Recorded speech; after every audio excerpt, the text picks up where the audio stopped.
covering news where you live. This is 5 News at...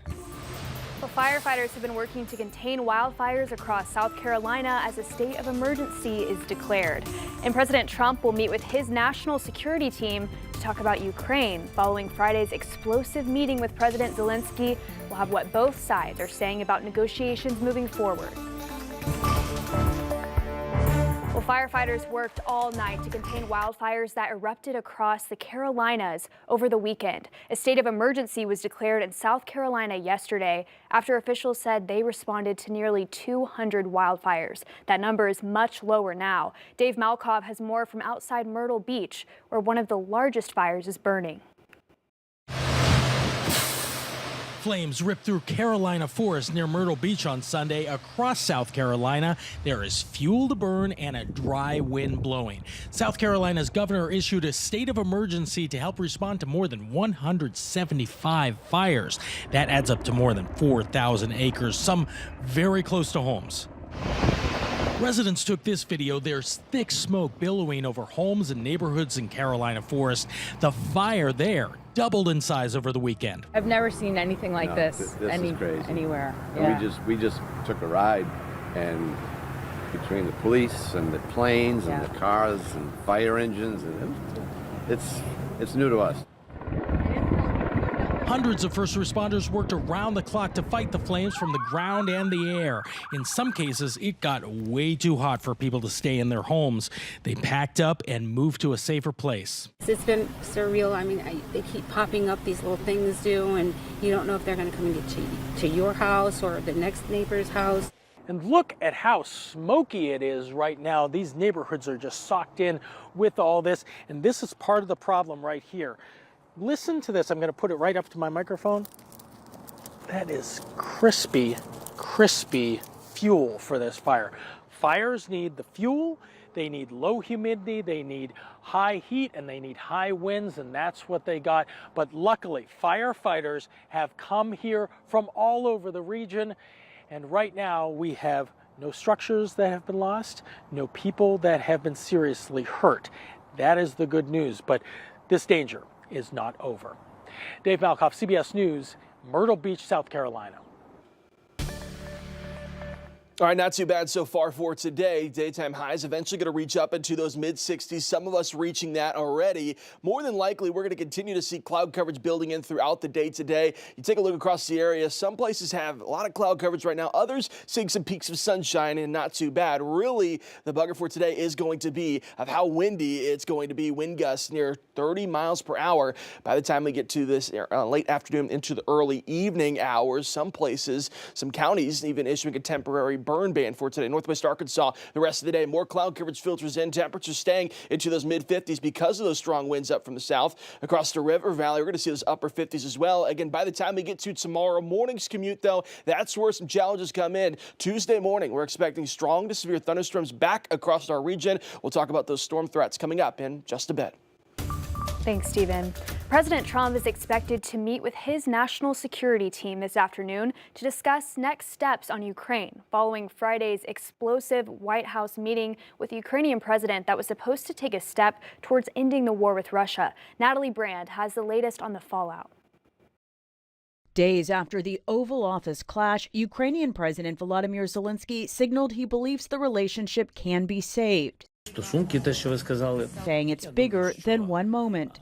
It's really confounding to us why we had kind of such hostility coming into the room. Administration officials are echoing President Trump's Friday comments about what's needed to restart talks with Ukraine.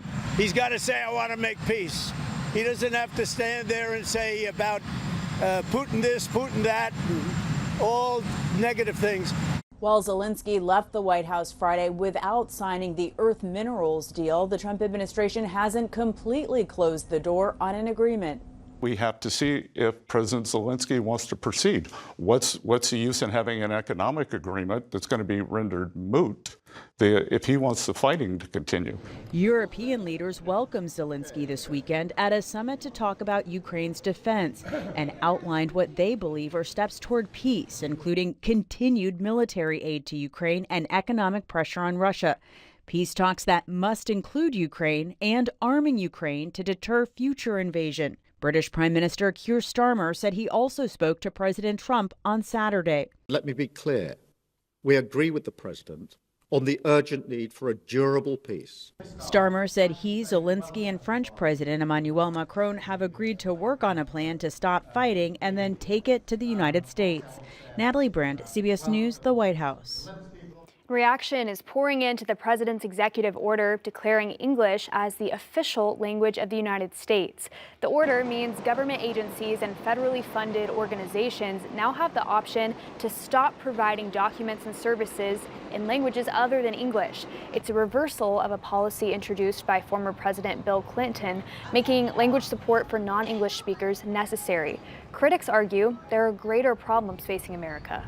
I think it's ridiculous. I don't think it's what we should be worrying about right now. We should be focused on the fact that we're spending $10 for a dozen eggs, and he said he was going to bring those prices down. And also, like, what about human rights issues? That's more important than declaring something the national language.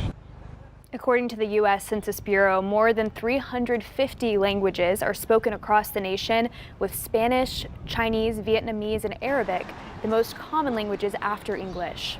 Meanwhile, this afternoon, Social Security workers warned the Trump administration's plan to shrink the agency could cause major disruptions for millions of Americans who rely on its services. Employees say cutting staff may mean longer wait times for disability benefits and customer service.